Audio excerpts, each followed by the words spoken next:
Good morning, everyone. I hope all is well. Good morning, good evening, actually, wherever you are in the world. I want to say welcome to The Intent. If this is your first time checking out my channel, first and foremost, I want to say thank you. And I want to ask that if you enjoy the content of today's video, that you would just like, share, subscribe, send it to somebody that you know that might actually find this impactful and find value in this video or this type of content. Man, today's conversation is going to be probably not too long, for real, but I really want to just share an opinion. You probably clicked on this video for various different reasons, and you probably came with some preconceived notions maybe about what way I would kind of talk about woke culture as it is today, or even the word woke culture, the phrase woke culture, just I don't like it. But I want to unpack it kind of in a unique way, and I want to preface it with a experience that I've had growing up, and just my identity here within the Western world in the United States of America. So boom, here it goes. Growing up, identifying as an African American in the United States of America, the way that we would use the word woke, if you will, how we use the word woke used to be very different than the way that other communities outside of my community use it today. What do I mean by this? Like before there was the song "Sue Me" by Wale, which is a black empowerment song of loving yourself, loving your looks, loving your features, loving the things about your culture and the richness of it. There were songs like "If I Ruled the World" by Nas, and how throughout the song he talks about the changes that he would make so his children, grandchildren, whatever the case may be, and those people of color wouldn't have to face different injustices throughout the world and really have, again, empowerment and love about themselves, and so on and so forth. You can listen to songs by Nina Simone. Eartha Kitt was a huge advocate back in like the 60s. Every generation, of course, the 70s. Get up, stand up for your rights, whatever the case may be. There's so many songs that are like that as far as you go back. This is where woke kind of came about. So in the world of like the internet, I don't even know where hashtags began. I know the internet boom was like in the late '90s or whatever the case may be. I think it was like '97 or something. But in the world of internet, when hashtags came about and hashtags became a thing, I remember in like 2013 coming into, not so much in high school, on Twitter, yeah, but mostly like Instagram. And when I got on Instagram around 2013, coming into college, and I took African American studies, the word woke used to mean that you were, and let me break down that. Like, woke used to mean that you were hip. You knew what was going on in the world. You had an understanding of the agendas at play against your community, against your people. You had an understanding of history and knowledge such that you didn't just take history of what was being told to you in the traditional school system, K to 12, with nothing more than a grain of salt. There's so much history. There's so many perspectives inside of information that are not being shared or not being told. Right? I'll give you an example about that. There is we would learn. I remember learning about history of the czars um, in like Europe, Russia, Europe, or whatever, and the stories of the last czars or whatever, and watching movies about Anne Frank and the Holocaust and stuff like that, and being in like sixth grade and literally seeing naked people on TV. Like as I even think about it now, it's crazy, right? Like I remember watching the Diary of Anne Frank in sixth grade, and it being a scene like when they're coming in and seeing people on TV depicted in this movie as a young person. Let's say the movie probably should have been rated like maybe PG-13 or something, if not rated R. But here, a 12-year-old or a 13-year-old could watch this movie, right? But whenever they got to our history as an African American and within the United States, they only focused on slavery. They didn't talk about like the slave trade from a standpoint of the glory of the kingdoms, Benin Empire, um, which is in West Africa, Accra, Ghana, Body Beach area. They didn't talk about like the glory that came before slavery. They only focus on like slavery itself. And I know many different books say different things. Like some books they don't even they you might have one paragraph and one little subtopic that they talk about it. And there's so much history that comes before that. But again, woke culture was a way that young black kids could go on a hashtag and find out information about the Tuskegee Airmen and how they were, for example, injected with syphilis as a part of some weird, freaked out science experiment. For example, it would have stories about Henrietta Lacks, for example, um, whose genes were taken and still used to this day for science.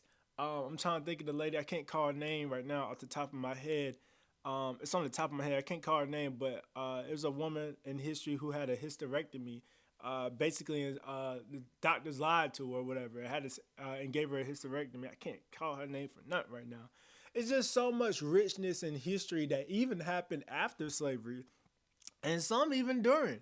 They only focus on the people that they wanted to focus on, which would be like your, and I know I'm going in on this part, but I don't care. They only focus on your Martin Luther King, your maybe you get a little bit of Harriet Tubman, Sojourner Truth. You might get a few people they might talk about in just like a glimpse, but we learn so much about other places in the world and their history than we did our own. So what woke culture meant, what woke being woke was for us, 10 this is dang near 10, 15 years ago I'm talking about, was you could go on a hashtag and you could read these little excerpts or videos or hidden knowledge, hidden truth. What's another book that we used to watch? I can't remember all of them from African American studies, but you could go on this hashtag and you can learn something.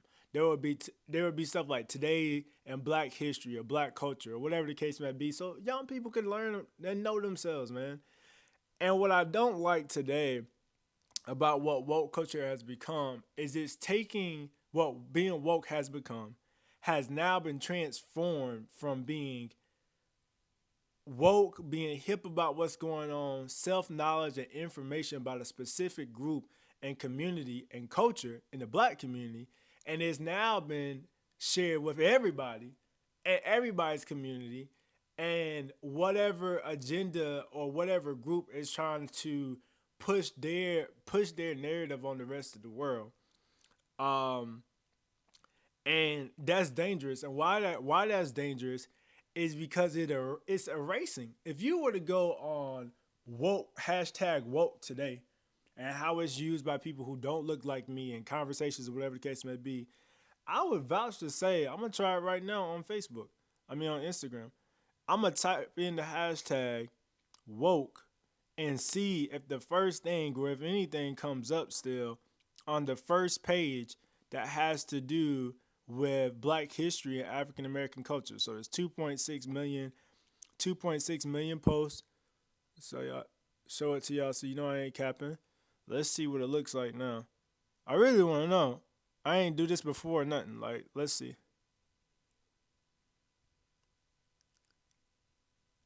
Wow, this is crazy. I'm glad I recorded this video. What does that look like? Hashtag woke now. All you see is political stuff, and all you see is people who don't look like you or me. Or might look like you. I don't know who's watching this video, but don't look like me. And as far as I scroll down, I don't see that at all. I don't see nothing about black history. I don't see none of that, bro. I don't see none of that. 2.6 million views. Whereas 10 years ago, like again, I said Nas, rap media, Mos Def, come on, somebody like Wu Tang Clan, the Fugees. I can go on and on. Lauren Hill, like Common, like all of our, all of our, these will be woke artists as we would call them that were pushing black excellence, challenging black people to get educated to do better and do more. As a young black kid, again, I could go on the hashtag and I could learn about people who ultimately I would never learn about inside a history book. I would have never learned about in a traditional school system. So I don't have an answer for this per se, but these are the conversations and topics that I want to discuss and talk about. I feel like God is calling me. First and foremost, I'm a man of God. I'm a Christian, and I have to use my voice to be able to, advance God's kingdom and to share truth. And I believe that I'm covered by God. I'm led by the Holy Spirit, and when I'm having these conversations or whatever I'm putting out there, I'm doing it in love. I realize that these are touchy topics, and people on the internet's a weird place in and of its own. Um, but I have an opinion, and I have one that I think is rooted in truth, as you've just seen. So to wrap up this video, man, I guess my point that I'm making is that I've been here long enough, praise God, that I can kind of see how some things have started to transform in our culture and our daily lives. And things like this, for example, of how one word could be used as a tool for empowerment and encouragement and a place of love and education and understanding by a group, a particular group that they keep for themselves, and how it can be taken, stolen, if you will, by another group or for another agenda, really, not even a group, but just another agenda, and twisted in such a way that it erases the original meaning of a thing. You know what I'm saying? What was there before. That's spooky. That's scary. That's something that needs to be called out. And I don't think we'll ever get the word back. Like there's so many things from our community that have been taken in one way, fashion, or form. More than just phrases, unfortunately, but more than just phrases and words. Lives, of course, have been taken um, wrongly and unjustly from those in my community. I don't think we'll get that back, but I do think we need to find a way to preserve our history. I think we need to find a new way to preserve our knowledge, to preserve our our history and our understanding, so the young kids, the Gen Zs, whatever comes after Gen Z, I don't know, but even millennials, like even people my age who maybe didn't go to have never taken an African American studies course or whatever the case may be, and lack knowledge, and instead of listening to these vulgar podcasts, listen to actual like quality information and learnings about the world and how we are actually all more connected than we are not. I got a genealogy video coming up. Y'all stay tuned for that. But this was kind of like a rant style video, but it's perfectly fun. I would like to hear your thoughts. As controversial as it may be as this topic, um, as this channel continues to grow and God expands my influence or expands my audience, if you will, I want to make sure I'm putting out great content, but I want to have great conversations too. So I encourage you to leave your feedback, leave a comment below. If you do identify as an African American, I ask that you like tell me, do you remember when we used to say, "Oh, that brother woke," or "That brother like, that sister woke. She hip to what's going on." Do y'all remember that? Am I the only one that remembers that being like a good thing, a positive thing, like a thing of encouragement? Get a little fist. Let me know in the comment section below. Until next time, thank you for checking out the intent.